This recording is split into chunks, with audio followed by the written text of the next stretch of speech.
क्या हिमाचल भारत देश का हिस्सा नहीं है?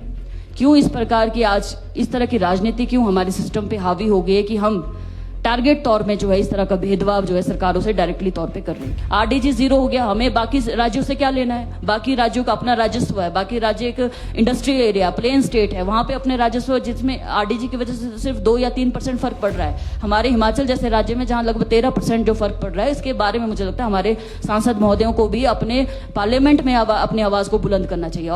पर कहीं ना कहीं आरडीजी को बंद करना, पूरी तरह से जीरो करना, मुझे लगता है बिल्कुल भेदभाव जो हिमाचल के साथ किया गया है और इसका प्रभाव हम पूरे बजट में तो देख ही रहे हैं। साथ ही साथ जो ट्राइबल का हमारा टीएडीपी के अंतर्गत जो बजट होता है उसमें भी हम इसका प्रभाव देख रहे हैं। खुशी मिलती है कि सरकार उस गरीब तबके के बारे में सोचती है, उस समाज के एक अंतिम व्यक्ति के बारे में सोचती है जिसके बारे में कोई नहीं जानता या कोई नहीं समझता। इस प्रकार के आर्थिक संकट में भी माननीय मुख्यमंत्री महोदय जी ने जिस प्रकार का बजट यहाँ पेश किया है, हम माननीय मुख्यमंत्री महोदय जी के विजन की सराहना करते हैं, उनके नेतृत्व को सलाम करते हैं कि इस पहाड़ी प्रदेश में एक पहाड़ जैसा जो उनका साहस है वो हमेशा उनके शब्दों में भी नजर आता है और आज इस हमारे जो बजट बुक में उसमें भी नजर आ रहा है कि जब हमारा जख्म हरा होता है, मलहम लगाने का तभी फायदा होता है, जब जख्म नासूर बन जाए तो उस मलहम का भी कोई मतलब नहीं रह जाता। 1500 करोड़ की विशेष राहत की, विशेष पैकेज की घोषणा की और ये हमें लगता है बहुत दुर्भाग्यपूर्ण है कि आज तक वो पैसे भी हिमाचल को प्राप्त नहीं हुए। माननीय अध्यक्ष महोदय, आपकी अनुमति से मैं बजट 2026-23 का जो बजट अनुमान माननीय मुख्यमंत्री महोदय जी द्वारा 21 मार्च को पेश किया गया था, इसमें मैं स्वयं को शामिल करती हूँ, इसका समर्थन करती हूँ और चर्चा में भाग लेने के लिए आपने मुझे समय दिया, इसके लिए मैं आपका हार्दिक धन्यवाद और आभार प्रकट करती हूँ माननीय अध्यक्ष महोदय जी। माननीय अध्यक्ष महोदय, बजट जो हमारा 2026-23 का है, लगभग 54,928 करोड़ का जो बजट है वो इस पटल पे पेश किया गया है माननीय मुख्यमंत्री महोदय जी के द्वारा। और यदि हम इसे पिछले बजट से तुलना करें तो ये लगभग 3500 करोड़ का कम का बजट है। और ये क्यों कम का है, मुझे लगता है कि अब इस सदन में जितने सम्मानित सदस्य बैठे हैं इनसे बेहतर ये सभी बेहतर इसे जानते भी हैं और साथ ही साथ पूरे प्रदेश की जनता भी ये बेहतर तरीके से जान चुकी है जो हमारा बजट जो बढ़ना चाहिए था समय के साथ वो कम क्यों हुआ है, उसमें कटौती क्यों हुई है। और इसमें पहले भी 3 दिन का विशेष सेशन आरडीजी पे हो चुका है और यहाँ पे आरडीजी पे भी कई बातें निकल के सामने आई कि ये आरडीजी जो है 17 राज्यों की बंद हुई है, ये कोई हमारा संवैधानिक अधिकार नहीं है। मैं ये पूछना चाहूँगी कि जो आरडीजी की जो ग्रांट मिली थी इसका उल्लेख जो है साफ तौर पे संविधान के आर्टिकल 275 क्लॉज 1 में विशेष रूप से इसका उल्लेख किया गया है और साथ ही साथ ये विशेष तौर पे लिखा गया है उस समय के जितने भी संविधान रचयिता थे उनकी दूरदर्शिता को हम सलाम करते हैं, जिन्होंने उस समय ये सोच लिया था कि कई राज्य आने वाले समय में इस प्रकार के राज्य होंगे जो कठिन भौगोलिक परिस्थितियों के राज्य होंगे, जिनके राजस्व और उनके आय के साधन सीमित होंगे, उनके आय और व्यय की जो खाई की पार्टी को कम करने के लिए जो है विशेष अनुदान जो है सेंट्रल गवर्नमेंट करेगा। और रेवेन्यू डेफिसिट नाम से इसका मुझे लगता है स्पष्ट तौर पे जाहिर हो जाता है, रेवेन्यू डेफिसिट जो आपके रेवेन्यू में जो डेफिसिट है उसके लिए ग्रांट का जो है इसका प्रावधान जो है finance commission, first finance commission 1952 से लेकर 15th फाइनेंस कमीशन तक लगातार जो है फाइनेंस कमीशन के रिकमेंडेशन पे आरडीजी लगातार 17 राज्यों को मिलती आई, उसमें से हिमाचल एक राज्य है। और जब हम इसमें प्रभाव की बात करते हैं, जब इसे बिल्कुल 16th फाइनेंस कमीशन की रिकमेंडेशन पे बिल्कुल शून्य कर दिया गया और उसमें जब हम प्रभाव की बात देखते हैं तो 17 राज्यों में मोस्ट अफेक्टेड जो है नागालैंड के बाद दूसरे नंबर पे जो हिमाचल राज्य है। हिमाचल के बजट पे इसका 12.7% जो है प्रभाव डायरेक्टली तौर पे पड़ रहा है और ये बहुत चिंता का विषय है। जब हम बजट की बात करते हैं, जब बजट को हम 100 रुपए के आंकलन करते हैं 100 रुपए से, तो उसमें हम देखते हैं कि सिर्फ 20% हमारा जो है कैपिटल एक्सपेंडिचर के लिए बजट खर्च होता है। और कैपिटल एक्सपेंडिचर में यदि हम देख रहे हैं अगर 12.7% की कटौती होगी तो किस प्रकार का जो है हम कैपिटल एक्सपेंडिचर कर पाएंगे। और जब कैपिटल एक्सपेंडिचर ही नहीं होगा तो कैसे हम अपने राजस्व की बढ़ोतरी कर पाएंगे। आज हम कह रहे हैं कि ये रेवेन्यू डेफिसिट ग्रांट को बंद कर लिया, 17 राज्यों में बंद कर लिया गया। ये मैं पूछना चाहूंगी सदन के माध्यम से कि क्या आज हिमाचल की स्थिति जो भौगोलिक परिस्थिति है क्या वो अनुकूल हो गई है? क्या हिमाचल का जो रेवेन्यू डेफिसिट था वो बिल्कुल कम हो गया या जीरो की कगार पे है? तो क्या ऐसे कारण है जब इसको जीरो कर दिया गया? ये मुझे लगता है स्पष्ट तौर पे एक टारगेट तौर पे जो है इसमें टारगेट किया गया है और एक तरह से भेदभाव किया है। और जो संघीय ढांचा है, फेडरल स्ट्रक्चर जिसका उल्लेख संविधान में किया गया है, इसको कमजोर कहीं ना कहीं बुरी तरह से कमजोर किया गया है। बुरी तरह से मैं कहूंगी कि कमजोर किया गया है, तो उसमें मुझे कोई इसमें दो राय नहीं है मेरी। ये मेरा अपना विचार भी है और हम देख रहे हैं कि पूरे प्रदेश की जनता इसको समझ रही है। इस प्रकार के आर्थिक संकट में भी माननीय मुख्यमंत्री महोदय जी ने जिस प्रकार का बजट यहाँ पेश किया है, हम माननीय मुख्यमंत्री महोदय जी के विजन की सराहना करते हैं, उनके नेतृत्व को सलाम करते हैं कि इस पहाड़ी प्रदेश में एक पहाड़ जैसा जो उनका साहस है वो हमेशा उनके शब्दों में भी नजर आता है और आज इस हमारे जो बजट बुक में उसमें भी नजर आ रहा है। हम देख रहे हैं कि जगह जगह किसान का जब उल्लेख होता है, पशुपालक का उल्लेख होता है, गरीब का उल्लेख होता है, तो मन को एक तसल्ली मिलती है, क्योंकि हम भी ऐसे परिवेश से निकल के आज विधान सभा में बैठे हुए हैं। तो खुशी मिलती है कि सरकार उस गरीब तबके के बारे में सोचती है, उस समाज के एक अंतिम व्यक्ति के बारे में सोचती है जिसके बारे में कोई नहीं जानता या कोई नहीं समझता। तो इसके लिए हम माननीय मुख्यमंत्री महोदय जी का धन्यवाद करते हैं। और साथ ही साथ जब हमने पिछले अपने संबोधन में कई मान्य सदस्यों ने भी इस बार इसमें बात की थी कि जो हमें अनावश्यक खर्चे उस पर लगाम लगाने की आवश्यकता है, तो हमें खुशी होती है कि माननीय मुख्यमंत्री महोदय जी ने इसमें भी ऐसा कदम उठाया और उसकी शुरुआत अपने आप से की। अपने वेतन में जो है 50% और माननीय डिप्टी सीएम साहब के वेतन में 30 से 40% की कटौती, और साथ ही साथ माननीय मंत्रीगण और विधायकगण और जितने भी चेयरमैन है या जितने भी हमारे एम्प्लॉयज है, जितनों ने भी इसमें कंट्रीब्यूशन दिया है या आगे आने वाले समय में देंगे, ये कहीं ना कहीं मुझे लगता है बहुत ही एक इतिहास में लिखा जाएगा कि जब इस तरह की वित्तीय परिस्थितियां थी तो सभी एक होकर इसमें सभी ने इसका समर्थन भी किया और हिमाचल के साथ खड़े रहे। पर कहीं ना कहीं आरडीजी को बंद करना, पूरी तरह से जीरो करना, मुझे लगता है बिल्कुल भेदभाव जो हिमाचल के साथ किया गया है और इसका प्रभाव हम पूरे बजट में तो देख ही रहे हैं। साथ ही साथ जो ट्राइबल का हमारा टीएडीपी के अंतर्गत जो बजट होता है उसमें भी हम इसका प्रभाव देख रहे हैं। माननीय अध्यक्ष महोदय जी, जब से हमारी सरकार बनी है हम लगातार आपदाओं का सामना कर रहे हैं, चाहे 2023 की आपदा हो चाहे 2025 की आपदा हो। हजारों करोड़ का नुकसान 2023 की आपदा में हुआ। केंद्र सरकार की जो टीम आई, स्पेशल टीम जो आई थी, उसी ने उन्होंने यहाँ के नुकसान का आंकलन किया। 10,000 करोड़ से ज्यादा नुकसान का आंकलन किया गया और उसमें जो हमें पीडीएनए के तौर पे जो सहायता राशि मिली वो 2 वर्ष बाद मिली है 2025 में जाके, और उसमें भी सिर्फ 2,000 करोड़ की जो है घोषणा हुई थी। 2,000 करोड़ में 1,500 करोड़ आपका राज्य सरकार ने देना था, 1,500 करोड़ केंद्र सरकार ने देना था और 500 करोड़ जो है राज्य सरकार ने देना था। हमें खुशी है वो मिल चुका है, परंतु मुझे लगता है कि जब हमारा जख्म हरा होता है, मलहम लगाने का तभी फायदा होता है। जब जख्म नासूर बन जाए तो उस मलहम का भी कोई मतलब नहीं रह जाता। जब 2025 की आपदा आई उसके बाद माननीय हमारे प्रधानमंत्री यशस्वी प्रधानमंत्री महोदय जी ने स्वयं हिमाचल का दौरा किया, 1,500 करोड़ की विशेष राहत की, विशेष पैकेज की घोषणा की, और ये हमें लगता है बहुत दुर्भाग्यपूर्ण है कि आज तक वो पैसे भी हिमाचल को प्राप्त नहीं हुए। प्रधानमंत्री जी का कहना एक पत्थर की लकीर मुझे लगता है होना चाहिए, परंतु ये दुर्भाग्यपूर्ण है कि अभी तक ये राशि भी हिमाचल को प्राप्त नहीं हुई। तो मेरा ये सवाल है सदन के माध्यम से कि क्या हिमाचल भारत देश का हिस्सा नहीं है? क्यों इस प्रकार की आज इस तरह की राजनीति क्यों हमारे सिस्टम पे हावी हो गई है कि हम टारगेट तौर में जो है इस तरह का भेदभाव जो है सरकारों से डायरेक्टली तौर पे कर रहे हैं। केंद्र में कई लंबे समय तक कांग्रेस की सरकारें रही है, राज्य में बीजेपी की सरकारें, रोटेशन में यहाँ पे सरकारें बनती आई है, पर इस तरह का कभी भी इस तरह का जो है आप इतिहास में देख सकते कभी इस तरह का भेदभाव जो है किया नहीं गया है। जब हम बजट की बात करते हैं, जैसे मैंने पहले कहा, बजट में हर वर्ग का ध्यान रखा गया है, चाहे वो महिला वर्ग है, चाहे हमारा किसान वर्ग है, गरीब वर्ग है या अनाथ बच्चों की जब हम बात करते हैं, ये माननीय मुख्यमंत्री महोदय जी ने अपने शपथ के पहले दिन दिखा दिया था कि वो क्यों उन्हें स्टेट्समैन का दर्जा दिया जाएगा आने वाले समय में। उन्होंने ऐसे बच्चों के बारे में सोचा जिनका कोई नहीं था, और राज्य ही उसकी माता है, राज्य पिता। ये बहुत बड़ा मुझे लगता है एक वाक्य है जो हमेशा सुनहरे अक्षरों में जो है इतिहास में लिखा जाएगा कि इस प्रकार की सोच भी जो है हमारे अनाथ बच्चों के बारे में रखी गई थी। यदि मैं लाहौल स्पीति के परिप्रेक्ष्य में बात करूं, और जब हम आपदा की बात करते हैं, आपदा में 2023 और 2025 में हजारों करोड़ का नुकसान हुआ। इससे पहले हम देखते हैं मुआवजा राशि कितनी मिलती थी। घर बनाने के लिए आपको 1 से 1.5 लाख के बीच की राशि मिलती थी। इसमें भी ऐतिहासिक वृद्धि हुई और राज्य ने जो अपने स्पेशल पैकेज से 4500 करोड़ का जो पैकेज दिया और घर बनाने के लिए 7 से 8 लाख रुपए की राशि दी। और ये पहली बार हुआ जब लोगों के जहां घर चले गए उनको किराए में रहने के लिए स्पेशल किराए का भी प्रोविजन किया गया। हमारे भी जहां करपट गांव के निवासी, जहां पे बाढ़ का बहुत खतरा था, उनको टेंट्स में रहने पे मजबूर जहां होना पड़ा, उनके लिए भी जो है किराए की राशि जो 5-5 हजार रुपए की राशि प्रति माह के हिसाब से मिली, तो वो मिल चुकी है। मैं माननीय मुख्यमंत्री महोदय जी का और माननीय राजस्व मंत्री जी का आभार प्रकट करती हूँ कि उन्होंने हर पहलू से इस चीज को समझा कि कोई यदि किराए पे रह रहा है तो कैसे हम उनकी मदद भी करें। पर मेरा इसमें सबसे बड़ा सवाल यही है, हमने ये देखा कि सरकार की ये भी घोषणा थी कि जिन लोगों के घर तबाह हो गए, जिन लोगों की जमीनें चली गई है, उनको हम जमीन देंगे, 2 विस्वा या 3 विस्वा की घोषणा हुई थी। परंतु आज भी हालत हम देख रहे हैं कि क्यों सुधर नहीं पाई है। जहां पे हमारे पास डिपार्टमेंटल या गवर्नमेंट के पास अपनी लैंड है, वो तो हमने लोगों को जमीन घर बनाने के लिए दी है, परंतु मोस्ट ऑफ द एरिया जो हमारे हिमाचल का है वो फॉरेस्ट लैंड है। मैं बात पहले भी करती आई हूं कि हमारा पहाड़ हमारा है, जंगल हमारा, कानून हमारा नहीं है। हम जब राजस्व की बात करते हैं, राजस्व के नाम पे हमारे पास है क्या? हमारे पास अपना जो हमारा बहता हुआ सोना है, एक तरह से पानी, जिसे हम पानी जो हम कहते हैं। दूसरा हमारे जो जंगल है, जो पहाड़ है, जिसपे हमारा अपना कोई कानून नहीं है, अपना कोई अधिकार नहीं है।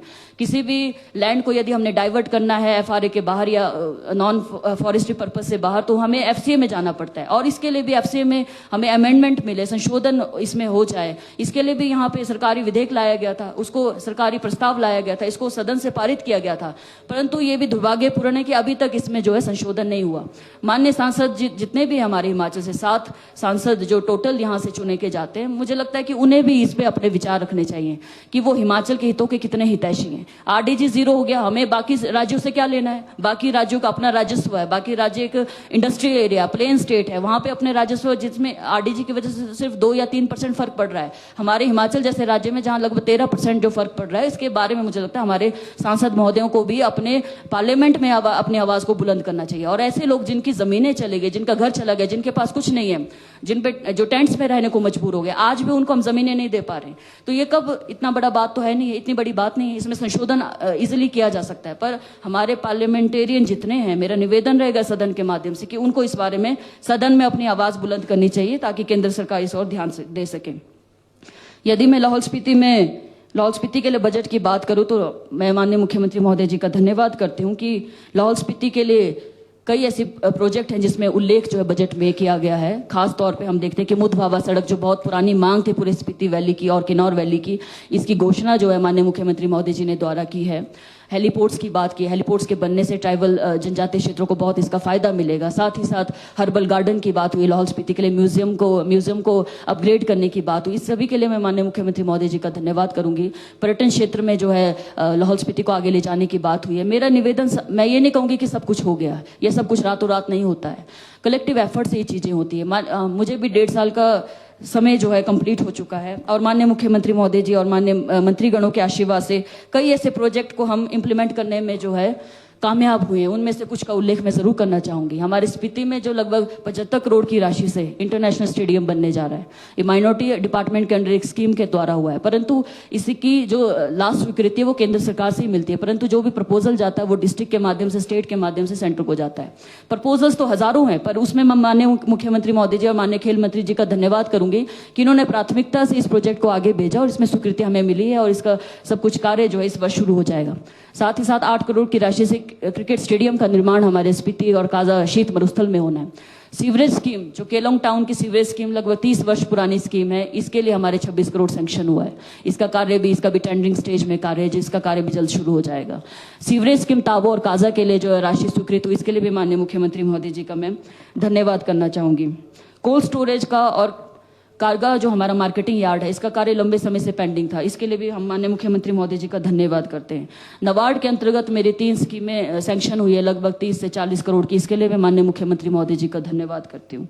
और हम इसलिए भी धन्यवाद करते हैं कि नबार्ड की सीलिंग को 200 करोड़ से 225 करोड़ की सीलिंग तक जो पहुंचाया, इसके लिए मैं विशेष धन्यवाद माननीय मुख्यमंत्री महोदय जी का करती हूँ। स्पीति के लिए हमारे 25 करोड़ से जो पर्यटन की दृष्टि से जो पैसे सैंक्शन हुए, इसके लिए भी माननीय मुख्यमंत्री महोदय जी को धन्यवाद करती हूँ। किसी भी राज्य की जब हम कल्पना करते हैं, सबसे पहले हम भारत देश की या बात क्यों ना करें या राज्यों की बात क्यों ना करें, हेल्थ या एजुकेशन सिस्टम पे बात जो है सबसे प्रमुखता में होती है। चाहे हम डिबेट्स की बात किए जाए, चाहे प्रेस रिपोर्टर यदि हमसे कोई सवाल करते हैं, या किसी भी राज्य डिस्ट्रिक्ट की संपन्नता को यदि हमने देखना है, तो एजुकेशन और हेल्थ सिस्टम पे हम बात जरूर करते हैं।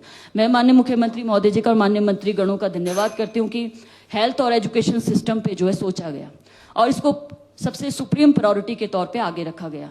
हम देखते हैं कि ट्राइबल जिला में पहले ट्राइबल जनजातीय जिलों को कैसे आंका जाता था। जनजातीय जिला तो ऐसे होते थे जैसे मान लो वहाँ पे कुछ नहीं है, ना आपकी शिक्षा की सुविधाएं हैं, ना आपकी हेल्थ सुविधाएं हैं। पहले हमारे वहाँ भी बिल्कुल ऐसा ही था। एक भी डॉक्टर जो स्पेशलिस्ट कोई डॉक्टर हमारे जिला में तैनात नहीं था। आज के समय में 5 से 6 स्पेशलिस्ट डॉक्टर जो है लाहौल और स्पीति में अपनी सेवाएं दे रहे हैं। और मुझे खुशी इस बात की कि अल्ट्रासाउंड पहली बार हमारे जिला में हो रहा है। नहीं तो अल्ट्रासाउंड के लिए भी दूसरे जिलों में जाना पड़ता था। स्पीति वालों को शिमला आना पड़ता था, लाहौल वालों को कुल्लू या अन्य जिलों में जाना पड़ता था।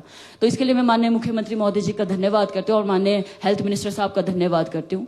एजुकेशन की दृष्टि में बहुत ज्यादा रिफॉर्म हुए, इसके लिए हम शिक्षा मंत्री जी का और माननीय मुख्यमंत्री महोदय जी का धन्यवाद करते हैं। मेरे लाहौल स्पीति के लिए भी Rajiv Gandhi day boarding school में 3 स्कूल हमारे सैंक्शन हुए। 2 स्कूलों को सीबीएसई बोर्ड घोषित किया गया। इसके लिए हम माननीय मुख्यमंत्री महोदय जी और शिक्षा मंत्री जी का धन्यवाद करते हैं, जिसके कारण क्वालिटी ऑफ एजुकेशन में काफी चेंजेस आएंगे। और मुझे लगता है कि जो गरीब के बच्चे वो भी हमारे अच्छे स्कूल और अच्छे एनवायरनमेंट में पढ़ पाएंगे। और सरकारी स्कूलों को कैसे बेहतर बनाया जाए इसके लिए लगातार प्रयास कर रहे हैं। इसके अलावा जब हम पॉलिसी की बात करते हैं, ट्राइबल में जब हम बात करते हैं, एफआरए की बात होती है, नोतोड़ की बात होती है, जिसके लिए माननीय जनजातीय विकास मंत्री जी ने भी आज नोतोड़ की बात कही है अपने संबोधन में। एफआरए में हमारे पास 1 साल में बहुत बेहतरीन कार्य हुआ। पिछले 5 सालों में 5 से 10 पट्टे जहां मिले थे, आज 1 साल के भीतर जो है लगभग 100 से 150 पट्टे जो लाहौल स्पीति जिला के अंतर्गत लोगों को मिले हैं। और एफआरए सबसे बड़ा अधिकार है हमारे लोगों के लिए, जिसमें जमीनों का अधिकार डायरेक्टली हमारे लोगों को मिलता है। और नोतोड़ के लिए भी माननीय मंत्री महोदय जी ने बहुत प्रयास किए। 8 बार वो स्वयं राज्यपाल माननीय हमारे राज्यपाल महोदय जी से मिले। हमें भी उनके साथ जाने का सौभाग्य प्राप्त हुआ, परंतु किसी कारणवश ये दुर्भाग्यपूर्ण है कि नोतोड़ जो है बहाल नहीं हो पाया, जबकि राज्यपाल महोदय जो है अपनी शक्तियों का प्रयोग करते हुए नोतोड़ को बहाल कर सकते थे। परंतु अभी नए जो राज्यपाल महोदय हमारे हिमाचल में आए, हम उनसे उम्मीद करेंगे कि नोतोड़ भी बहाल हो। और नोतोड़ की वजह से आज हमारे लोगों में जो जमीन का अधिकार जो लोगों को मिला है 1968 में जो नोतोड़ नियम के तहत मिला है, वो भी यदि बहाल होगा तो लोगों को काफी सुविधाएं इसमें मिलेगी। साथ ही साथ मैं ये नहीं कहूँगी कि सब कुछ कर दिया हमने, 1 साल में 1.5 साल में हमने सब कुछ कर दिया, पर मुझे लगता है कि धीरे धीरे तो नहीं, समय कम है, मतलब जितने भी हम कलेक्टिव एफर्ट से जो कार्य करते हैं उसमें यदि हम सरकार का और माननीय मुख्यमंत्री महोदय जी का, मंत्रीगणों का आशीर्वाद रहता है तो उसको हम अमली जामा जरूर पहना सकते हैं। एक और चीज जो मुझे बजट बुक में अच्छी लगी, जो क्लाइमेट चेंज की भी इसमें बात की गई है। और डिस्ट्रिक्ट लेवल पे जो है क्लाइमेट चेंज के लिए या हमारे जो हम डिजास्टर मिटिगेशन की बात करते हैं, किसी भी तरह के डिजास्टर में इसके स्टडी के लिए जो है स्पेशल बजट का स्पेशल यूनिट का जो है इसमें व्याख्यान किया गया है कि सभी 12 जिलों के लिए किया जाएगा और इसमें क्लाइमेट चेंज को स्टडी किया जाएगा। ये शायद पहली बार है जब क्लाइमेट चेंज के लिए भी इतना सीरियसनेस दिखाई गई है। और आज के समय में सबसे बड़ा मुद्दा है क्लाइमेट चेंज की वजह से इतनी आपदाएं आ रही है। हम देख रहे हैं हर वर्ष आपदा आ रही है। अभी किसानों के माथे पे शिकन अभी से कि 2026 की आपदा ना जाने क्या लेकर आई। हम भगवान से प्रार्थना करते हैं कि इस तरह की आपदा ना आए, परंतु इस तरह की जो बजट में हम देख रहे हैं कि संतुलित बजट है और हर वर्ग का जो इसमें ध्यान रखा गया है। पर कुछ एक मांगे मैं जरूर रखना चाहूंगी इसके माध्यम से। हमारे में हेल्थ में हम देखते हैं कि डायलिसिस यूनिट या कीमोथेरेपी यूनिट ये अत्यंत आवश्यक है, क्योंकि किडनी के पेशेंट बहुत ज्यादा हर जिले से हो रहे हैं। तो इसके लिए मैं चाहूंगी हेल्थ मिनिस्टर साहब और माननीय मुख्यमंत्री महोदय जी इसमें ध्यान दें और साथ ही साथ इसके लिए प्रयास करें। हमारे जनजातीय जिला में पॉपुलेशन कम होने के कारण भी 3 नई पंचायतें बनी। इसके लिए भी हम माननीय पंचायती राज मिनिस्टर और माननीय मुख्यमंत्री महोदय जी का धन्यवाद करते हैं। मेरी कुछ मांगे हैं इसमें जो मैं निवेदन करूंगी माननीय मुख्यमंत्री महोदय से, इस पे पुनः विचार किया जाए। हम देख रहे हैं कि विधायक निधि में कटौती हुई है और जैसे सभी माननीय सदस्य गणों ने कहा कि मांगे नहीं मैं सुझाव देना चाहूंगी सर। इसमें मैं देख रही हूँ कि सभी सामान्य सदस्यों ने भी कहा कि जो विधायक निधि है वो विधायक के लिए नहीं है, विधायक के अपने खर्चे के लिए नहीं है, वो हमारे लोगों के लिए जो हम काम करते हैं, छोटा बड़ा रास्तों का, डंगों का या कोई भी कार्य, महिला मंडल, युवक मंडल, ये उसके लिए खर्च किया जाता है। तो इसमें जो कटौती हुई है, मेरा निवेदन रहेगा इस पर पुनः विचार किया जाए। और इसमें क्योंकि यदि विधायक निधि में भी कटौती होती है तो काफी संकट का सामना जो है विधायकों को भी करना पड़ेगा, लोगों के बीच में विधायकों ने जाना है। साथ ही साथ दूसरी बात, इसमें जो ट्राइबल के लिए हमारा न्यूक्लियस बजट होता है जो हर सब डिवीजन वाइज मिलता है, हमें हर साल मिलता है और 45-15 का एक बजट होता है मेजर वर्क्स का। इसमें भी मेरा निवेदन, विशेष निवेदन रहेगा माननीय मुख्यमंत्री महोदय जी से और माननीय ट्राइबल मिनिस्टर महोदय जी, इसमें किसी प्रकार की कटौती ना हो, क्योंकि हमारा जो भी कार्य होता है इसके माध्यम से होता है। क्योंकि बाकी जगह मेजर हेड्स में हम देखते हैं कि काफी ज्यादा कटौती होने वाली है, जिस प्रकार से हम पूरा ओवरऑल बजट देख रहे हैं, परंतु ये काफी इस तरह के हेड्स हैं जिससे फिर भी हमारे कई कार्य हो पाते हैं। तो मैं एक बार पुनः आप सभी का धन्यवाद करती हूँ। माननीय अध्यक्ष महोदय जी, आपका विशेष धन्यवाद करती हूँ, आपने मुझे समय दिया और अंत में मैं इस बजट का समर्थन करती हूँ और यही कहना चाहूंगी कि ये बजट जो है सभी के लिए, सभी वर्गों के लिए सोचा गया बजट है और कैसे हमने आत्मनिर्भर बनना है आगे आने वाले समय में। रातों रात आत्मनिर्भर तो बनेंगे नहीं, पर इसमें मुझे लगता है कलेक्टिव एफर्ट बहुत जरूरी है। हमें दलगत राजनीति से ऊपर उठ के मुझे लगता है इस पे बात करना अत्यंत आवश्यक है। मैं माननीय सदस्य प्रकाश राणा जी से पूर्णतः सहमत हूं। जो इन्होंने बात कही थी कि हमें अपने राजस्व को बढ़ाने के लिए कमेटी का गठन करके एक्सपर्टीज को शामिल करके जो है इस पे पुनः विचार करना चाहिए, इसमें विचार करना चाहिए, क्योंकि अभी जो हालत है, जो विकट परिस्थितियां हैं, उसको संभालने के लिए जो है हम सबको जो यहाँ चुन के भेजा है, हमारी दायित्व बनता है कि हम हर चीज को साइड में रखते हुए हिमाचल को सर्वोच्च प्राथमिकता देते हुए इस बारे में सोचें और इस बारे में सोच के आगे आएं। और मुझे केंद्र सरकार से भी निवेदन रहेगा कि वो भी थोड़ा दिल बड़ा रखें हमारे हिमाचल जैसे छोटे राज्य के लिए। इसी के साथ आपका बहुत बहुत धन्यवाद सर। जय हिंद।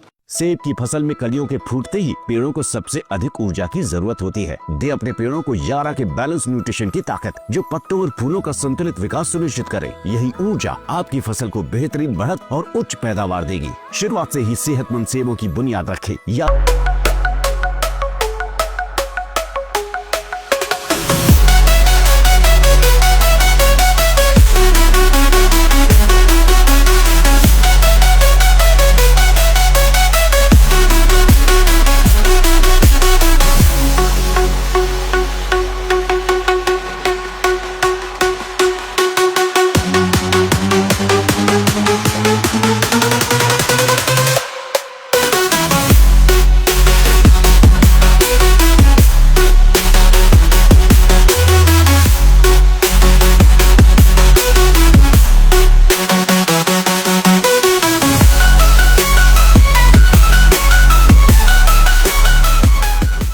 त्योहार के इस सुहाने सीजन में गोयल मोटर्स नेटवर्क की सोलन और शिमला स्थित नेक्सा शोरूम में पाई इंडिया की सबसे पसंदीदा गाड़ियों पर खास ऑफर। इग्निस, बिलेनो, फ्रॉन्स, जिमनी और ग्रैंड विटारा जैसी शानदार गाड़ियों को खरीदने का साल का सबसे बेहतर वक्त। नेक्सा का खास ब्लैक एडिशन उपलब्ध है। सभी तरह की गाड़ियों से एक्सचेंज और अपग्रेड ऑफर भी। तो देर किस बात की, आज ही सोलन या शिमला में गोयल मोटर्स के नेक्सा शोरूम में पधारे और पाए कार खरीदारी का एक कभी ना भूलने वाला सुखद अनुभव।